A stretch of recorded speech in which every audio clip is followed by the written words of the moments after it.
Welcome, everybody. Today we're going to go into the goo with Mike Zawitkowski. So thank you all for being here. I'm Rachel Burr. I'm the author of Butterfly Goo, The Down and Dirty Truth of Transformation. So welcome, Mike, to the podcast interview, but welcome. So why don't you Great tell to us, be here. tell us a little bit about yourself. Well, I am a former musician by trade that now does a lot of software related work. Started a lot of companies or been early hires in them, and I've known Rachel. God, how long have I known you for? I think It it's must have been been, 2016, I think, is when I started going to that group. So, yeah, and I um, think I started. Wow, yeah. I don't think I started till 2018. I think it's okay, 2018. Yeah, okay. yeah. So Still, that's how long we know each other. long Yeah. time. Like it's been a while. Yeah. And you have some other fabulous hobbies too, as I recall. Yeah, I'm always looking for the next crazy hobby. I'm really big in the inline speed skating community, which for those that don't know is like ice, but we do it with very specialized rollerblades and go very fast, either on indoor skate rink tracks or banked tracks like a velodrome or a marathon link as well. It amazes me. I can't imagine. I mean, I can't sometimes walk down a set of stairs without falling. So I cannot imagine being given, the ability to go at high speeds on wheels. Yeah. Yeah. Yeah, no, I'm very lucky. I've not broken anything while skating. Other people not so lucky. I was talking with somebody who in indoor practice, which is not as fast, he broke his jaw falling and getting kicked in the face by ski. And I was like, so yeah. That's, I've only lost a lot of skin. That's all. well, yes. As long as you love what you're doing. So today we're going to dive in a little bit to your own GUI transformations and what's come out of that for you. So why don't you just start us off? When you think of the transformations that you've gone through in your own life, what was one maybe that was particularly GUI or that really had either a really big effect for you or stood out in some Yeah, I feel like I'm always going through such a transition, like it never ends, which is something I really liked about your book, is like, it's not just one particular transition, but the one that comes to mind for me when I think about that question is my transition out of the music industry. That was particularly painful. The sunk cost fallacy. The amount of time and energy that had invested in money into having a career in music, and um, to have to come to a decision at some point of, as someone said, let the music beat itself out of me. way. Oh, um, wow. and so that was a very good outcome in the end, but there's some grief that one has, I think, that I had to go through over a period of time to be like, yeah, I thought this thing was going to happen and it didn't, and we're moving on to better things. I think the point of grief is really good. I think too often we just associate grief with like a loss of a person or a pet or something like that. But so when you think about what you were grieving, tell us a little bit about that. Yeah, the so a little bit of my background is I all my life been performing and mostly singing, but I play guitar and uh I actually like sort of a fun fact I'll tell people at parties is they beta tested American Idol in Poland, and so when I was in Poland, um I ended up auditioning and I was in the top 10, and so for like I don't know, 2 weeks or something, I couldn't go anywhere because I'd get tackled by fans like Beatles style. Oh my Because gosh, I had no idea. oh, we didn't talk about this. I'm pretty sure I would have remembered this. I mean, I remember you being in Poland. I remember you doing, I don't remember this part, but could be just my memory. What? How did that come up? Like, if we had been hanging out with my wife, like she would show you within 5 minutes. She'd be like, "Here's some photos," right? But so after that, I mean, I didn't even apply to multiple schools. I only applied to Berklee College of Music, and Wow. because I decided I didn't want to be famous, but I wanted to work in the studios and I wanted to sing and record and be kind of just sort of a studio artist or producer. So I went to Berklee College of Music. That was the only school I went to. Graduated, left at the worst time. I ended up not going to like LA or New York or Nashville like most musicians I think go to, and Hmm. I'm happy about that because there's people who are my classmates who it took them a lot longer to have their own GUI transition and realize we don't have retirement, and neither do our idols who are like Grammy winning producers have no way to retire. They're still living paycheck to paycheck in LA, which is mind blowing. And they had to make their own transitions. But I went to San Francisco, so my experience was, oh, there's another music startup. I have a music business degree, a music, production engineering degree. I'm gonna go work at that startup. Angels loved to brag to their friends that they invested in, some music startup. I'm a music entrepreneur. Really? And then when we got to like professional venture capitalists, institutional investments, they're like, "What do you mean I can't make a 10x return on my investment?" It's like, well, because that's bigger than the whole music industry. Like, I'm sorry. And so I kept getting laid off like over and over again. Oh. And Mm. I had a particularly contentious layoff from one company. And then I was like scraping at straw. And at the same time, my wife got sick. And so she couldn't work. So I'm Mm. like on Craigslist trying to find work, like anything that I could do for pay. And some recruiter reached out and like, we have a perfect job for you. You're gonna go work at Bang& Olufsen as a retail like salesperson. So I go there, and they were paying when I got my first check. And this is a place that like the cheapest thing was like a $900 corded phone that looked like a banana. Like, and I was like, I can't afford to buy stuff here. Like, and you want me to sell it to people? And the what they ended up paying was minimum wage, which was half of what the living wage is in San Francisco. Mm. So I was like, I'm out. Like I have to figure out something else to do. And so I just started reaching out to a lot of people. And throughout this course of things, I'm like, maybe this isn't, maybe I'm done. Like I'm tired of trying to make this work and be able to have, a reasonable lifestyle or, the things that I wanted to do. I hated also being on the road. Like, so Mm. if I was ever like performing and stuff, that was not a fun experience. So, in any case, I lucked out and luck. A lot of it was reaching out and trying different things and contacting different people and just trying to understand what the world was like through like what they did for a living. And fortunately, between, because this was like mini companies. So every once in a while I would not be in a music startup and I would be in a high tech startup, and I'm like, whoa, you guys are like having a lot more fun and it's a lot less cutthroat and you pay way more and like there's just a lot more going on here. But I'm so new to this. I feel like an imposter and an outsider, and then I go back into music, and so I had reached out to some of those folks that I met during that time. And they're like, "Come work here," and I like ended up tripling my income, and I just got a lot more.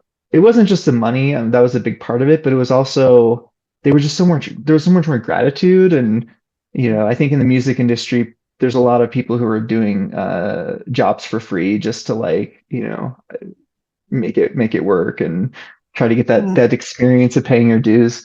So anyway, that's a long-winded way of saying like it took a while and it took a lot of, and that's something I really liked about your story and what you wrote about in your book is like this idea that like you dip your toe in the water here and there and you feel it out. And then even after that, there's still like when you talked about what you're going through with the PhD, like I was like, oh, like around, by the way, around this time that I decided like I have to make this transition and then really feel comfortable with it. was around the time I finally got my music degree, like my actual undergrad, because I got into a fight with the school or whatever about paying for the last like 2 credits. I was like, "What do you mean it's not in state?" And so I didn't pay for 10 years. So I didn't have a degree. And so finally I get the music Oh degree, and my I'm like, gosh. "But I'm leaving." So like, who, you know, um, it was also like I always felt like an imposter going to work in a regular company because I didn't have a legitimate Right. credentialed like undergraduate degree to show. So I kind of had to dance around in the resumes and stuff. And then nobody asked. Once I got it, I'm like, please ask. I finally got it. Um, I love that.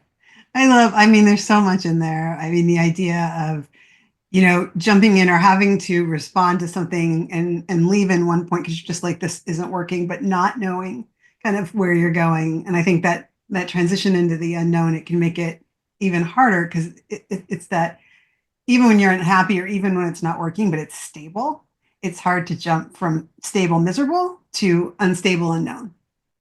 yeah. Yeah. Yeah. I think like to kind of speak more to that grieving process. So that whole transition happened 2010, 2011 is when I was like cut ties with trying to work in the music industry. In 2014, 2015, I was working at a completely unrelated to music company. And the CEO, instead of introducing me as the head of data scientist, one of the co-founders, she always told me like he was in the Polish version of American Idol. Like, and I was like, please stop telling people that. Like, I want them to respect me a little bit more than like this description. And I think that was more my like guilt and shame around it than Mm. anything else. Like if nowadays I feel like a return where people like to talk about it, like, yeah, you want some photo? Here, I'll show you. Like we can talk about it a lot more. Like I don't have a chip on my shoulder about it. So I think for me, that's just a sign that I was still going through this process, like still processing this transition, the GUI transition, right? It's like still, I don't know how to extend the metaphor here, but still scraping it off or, trying to uh, move on. Well, and sometimes too, to your point, you know, it's not a clean break sometimes from the first transition to the next. And I think sometimes we never get our wings dry before we jump into more Uh, goo. And yes. I think even more with the world changing faster and faster, it's almost like we never get to put our feet on the ground. We never get to stay in the known long enough to get even close to comfortable. Yeah, yeah, I think that's true. Like, there's another book that I really enjoyed reading by, I think her name is Herminia Ibarra. I think it's called like Working. There's a book by this guy Bridges named Transitions. I think hers is called Working Identity. Mm. And the whole thing is just stories, not as in depth, and that's what I love about your book. It's not as in depth going through because, somebody like when someone's trying to make a point, they cherry pick excerpts from someone's story. But like one of the stories was a guy who was like a famous doctor, and he's like, I'm gonna go be a Buddhist monk, and I'm gonna spend the next 7 years in seclusion. Like it was, but it wasn't like a fast transition. Yeah. What they were really trying to point out is like it was like you said, like his wings, even going into that, his wings were completely dry. It's like, and he's changed again, right? Like but it takes a lot of groping around in the dark a little bit to find um what feels right. And yeah, like I guess another story about this is there's this thing that happens every November called NaNoWriMo, which is National Novel Writing Month. And so I thought one year I was going through a really rough time trying to turn a business around that I was in. And I decided to do NaNoWriMo, and I was going to write a like semi-based in reality story about what was going on with the intent, and because somebody who had a mentor of mine said, write the story because you want it to be happy ending. So it actually motivates you to do the work to try to make the Oh, turnaround happen. And so I sat, and the goal is to write 50,000 words in a month. And so I like sat down and I wow. wrote a lot of it. And then I was like, but I'm not done yet. My wings haven't dried. Like, I don't know where the ending is exactly because we're still like, transitioning. So I feel like that story, I don't know when I look back. It's like hindsight's such a 2020 thing. Like some point with the music stuff, I can make a clear cut of when that happened, and then Mhm. 5 years of processing. But I'm not far enough away from it, so you have to ask me in 5 years what that GUI transition would be. That's fair. Yeah, I think sometimes you really have to have the time to process that and have that perspective and the distance from it to really even understand what it was that you went through. Yeah. Was that your experience as well? Like when looking back and writing the book, you're like, had it been a few years earlier, you probably wouldn't have been in a place to even do Yeah, that. I could have done it, but I think it would have turned out very differently. And, I can't say here or there, but I do feel I've learned so much. And I think even starting my own business and being able to look back at that, it's not specifically, kind of the thread that goes through, but I think other transitions also help give new perspective and, kind of maybe shine a different light on other things we've gone through. And it's one of those things where I find too is I'll get to certain points in my life and it was like I didn't realize where I was going at the time, but I get to this point and like I feel like everything I've done is it's brought me here. It's culminating in this moment. And I don't know if it's because the way our brains make sense of transition or if it's just that it's ticking and tying kind of behind the consciousness and it's pulling you in directions that you don't even realize until you get there.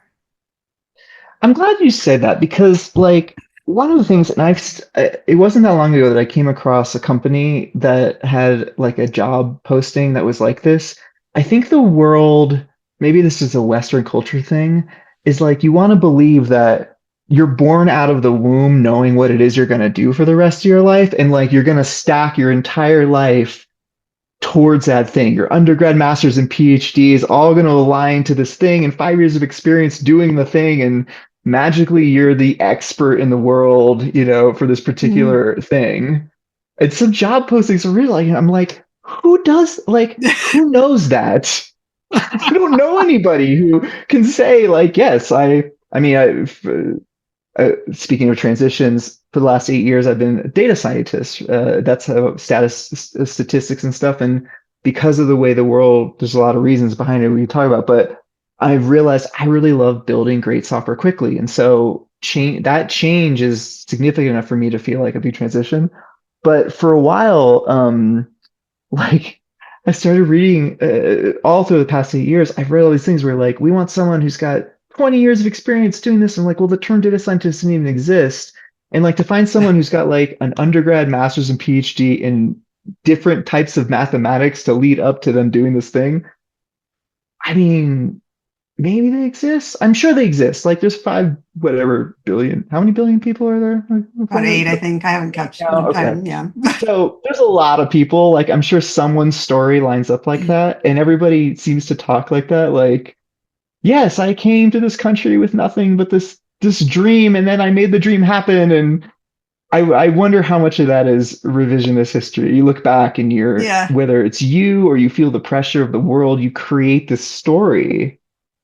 And like the story I like to tell people is while I didn't end up working in music, there was a part of my degree that we had classes for audio engineering from 9 a.m. to 6 p.m.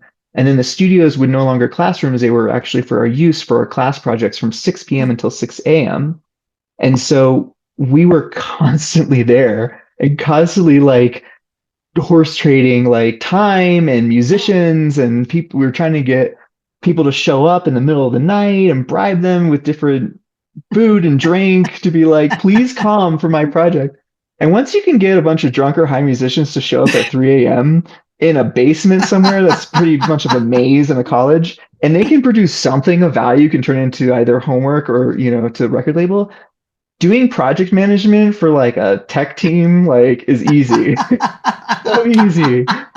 And so that's the story I like. That's the story make up in my brain. But I know that like it's almost not real in a sense. It's just, and I don't know if that's for my benefit or theirs. I don't know. I think our brains are set up back to kind of, even the competition to write the book or the story. Our brains, we are natural storytellers. and our brains learn better when things are connected through story, right? I mean, that's what we were doing long before we had written language. We were hanging out around campfires and, Yeah. telling stories. So I don't know. I don't know if, it is one of those things where they say memory is so flawed and we've connected pieces together and that, they may not have even happened. Hopefully most of them did, or at least the big chunks of them did. But I don't know. Do we have this kind of story happening, or to your point, are we looking back and imposing it? Or, they say we make a lot of emotional decisions. We like to think we're rational human beings. I'm not saying there's not parts of us that are rational, but a lot of times what happens is we make these emotional decisions and then go back and justify it with logic and reason. So I don't know. I think it's pretty fascinating in terms of, even to your point, perspective, that how we see ourselves, how we see the transitions, and how we tell ourselves the stories around it, and the impact that that could have. Yeah. I feel like there's this Brene Brown quote. The joke among my team is that every time Mike mentions a name of another book that he read, you take a sip of water, and then if it's a Brene Brown book, you take two sips of water.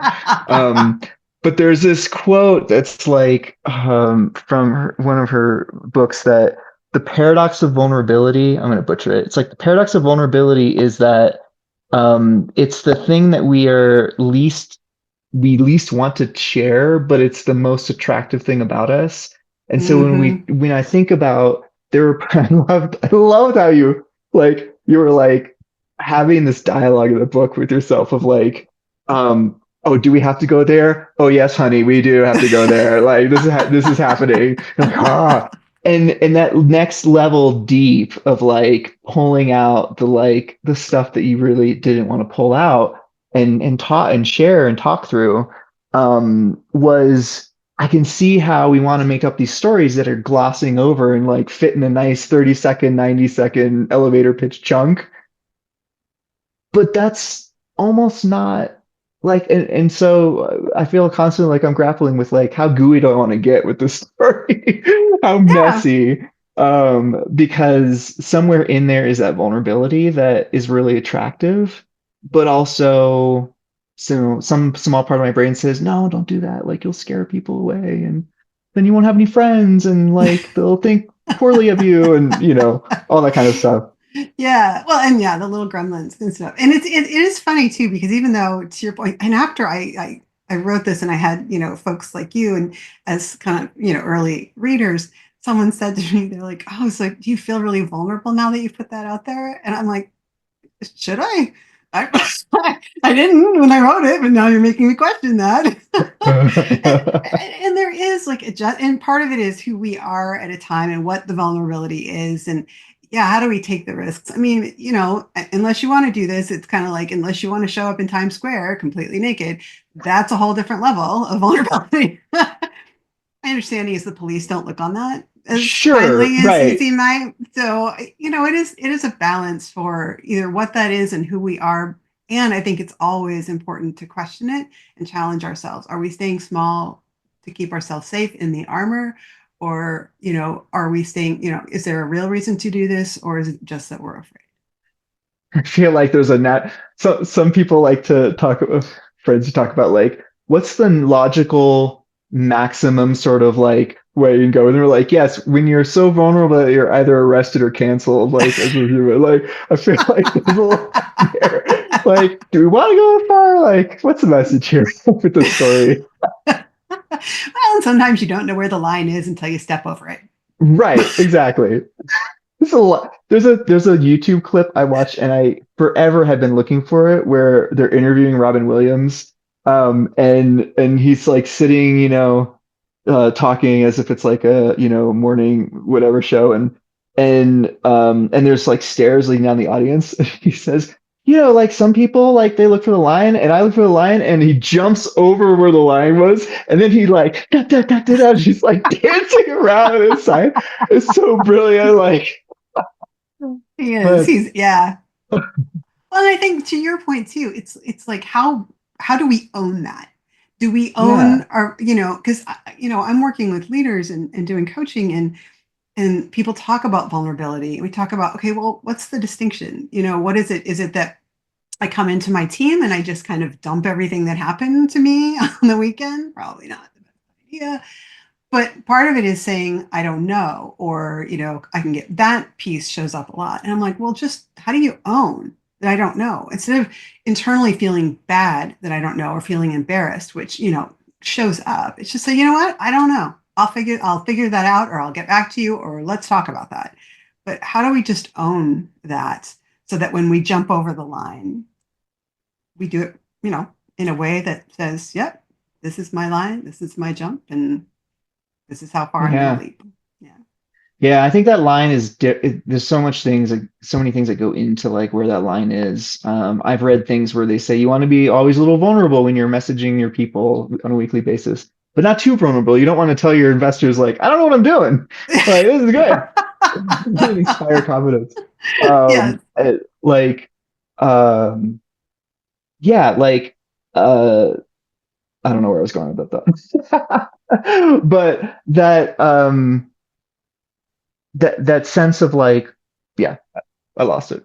No, I think you were saying the line and kind of jumping over it, and how do you kind of balance that between, being able to be a little vulnerable but not too vulnerable. And there's not anybody out there telling you where this line is. It's not like, it's more like, oh, I know when I see it. You got these armchair quarterbacks, or Brene Brown, the man in the arena. So you got people, Right. making these assessments. It's like, oh, you shouldn't have done that, or oh, you should have done this, and it's like, yeah, yeah, yeah. Yeah. Okay, come on. Get out of your seat. Come out here and you stand where I am, and then let's see how that goes.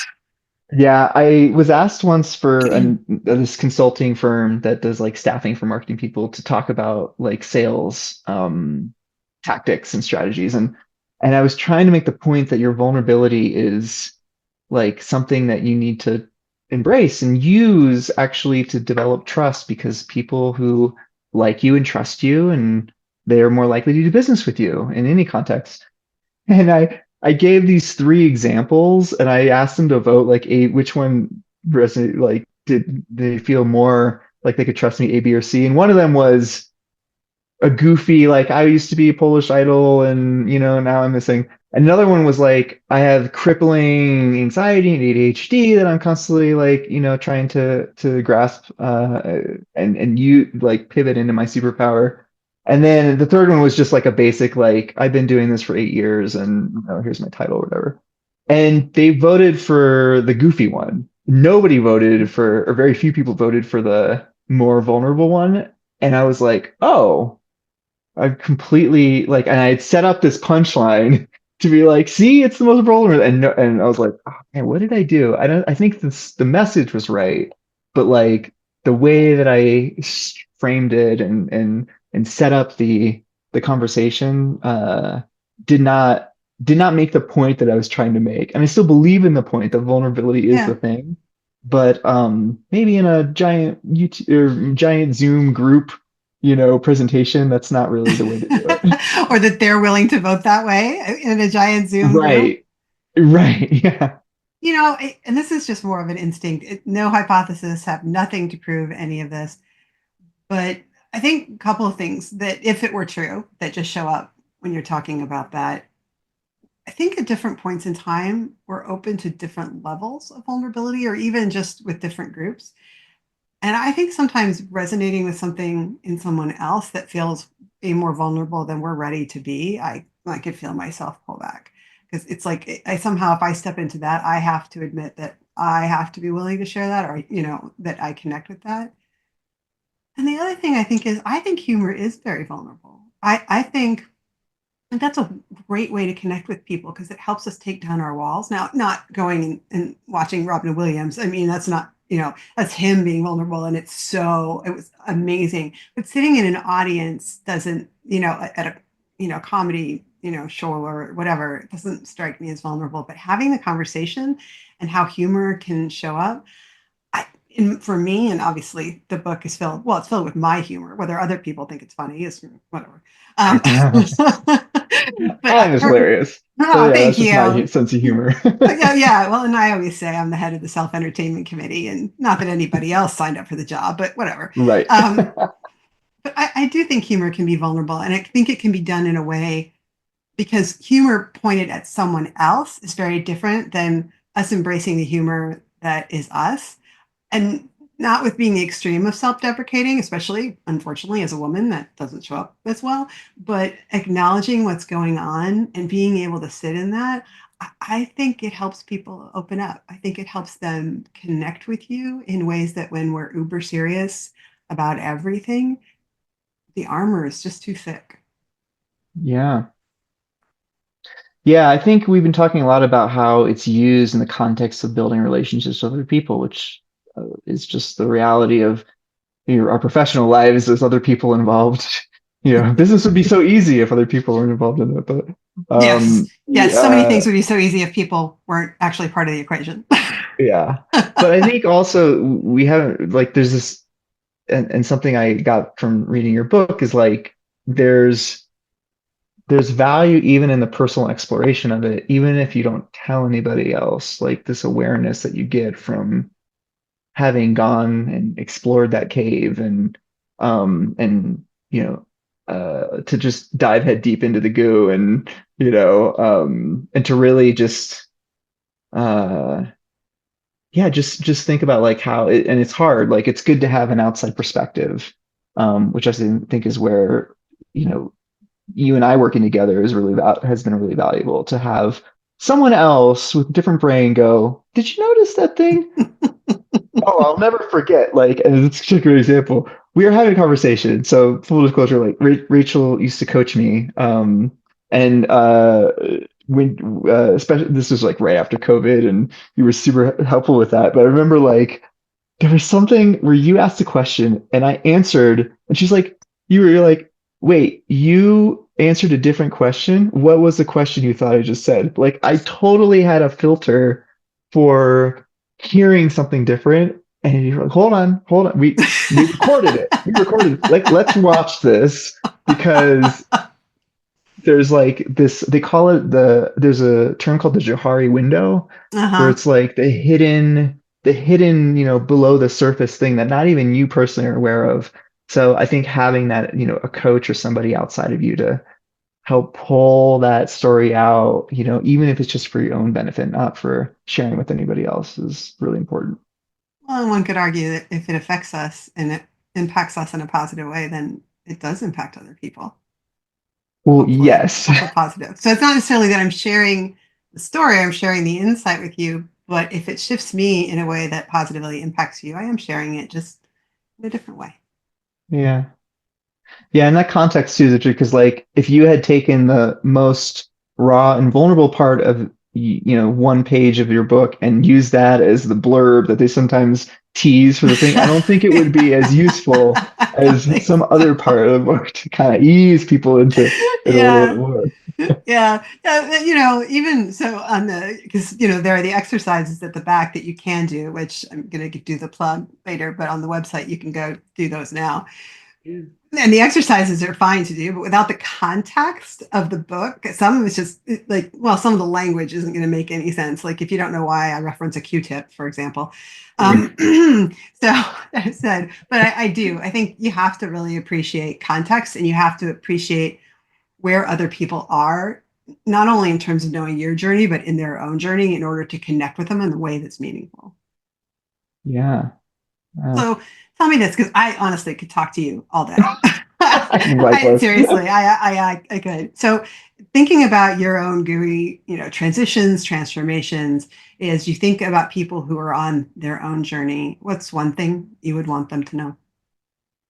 Yeah, and we touched on this a little bit, like this idea that we're born out of the womb knowing exactly what it is we're going to do for the rest of our lives. And, wearing if you're going to be a consultant, you're already wearing the suit when you come out of the womb. Like, it's just not like, and it's not oh, I'm going to sit down and I'm going to, make a transition. I'm X and I've decided I'm going to be Y. And what's the straightest line from point A to point B? It doesn't work that way. And to give yourself the grace and like, that for me was an important thing that I'm still coming to terms with. Like transitions, as an entrepreneur, we're constantly looking for where the fit is in the market, and so it's just talking with other entrepreneurs have, built huge businesses, they're like, it's just this constant process of like feeling. And I think on a personal level, it's the same thing. I think that's very insightful. Well, thank you so much, Mike, for being here, for sharing with us, for being vulnerable. I really do appreciate that. But If people do want to reach out to you, whether just for curiosity or for something for work, where do they find you? yeah, they can, shoot me an email, mike@acornanalytics.com. And unfortunately, I'm not in any of the social media the way that I used to be. I guess I'm on LinkedIn. You can reach out to me there as well. Mike Zawitkowski is, the name to find. There's not too many of them. Well, and website for Acorn? Yeah, acornanalytics.com. Yes. Okay. Good. So email and. Yeah. Well, thank you so much. And for those of you who want to connect with my book, and Mike has given such a glowing recommendation, I can't thank you enough. It's available now on butterflygobook.net. And like I said, if you go onto the website, not only can you order the book, but if you go to the upper right-hand corner, it says playground areas. And I like to call it the playground because there's no expectation for you to step in, transform, do anything. It's just an opportunity to play around. But you can download those now. You don't have to wait. You can just go and start to play and see where it takes you. All right. Well, thank you. And I so appreciate you. And I appreciate you going into the goo today. And I appreciate everybody who's been listening.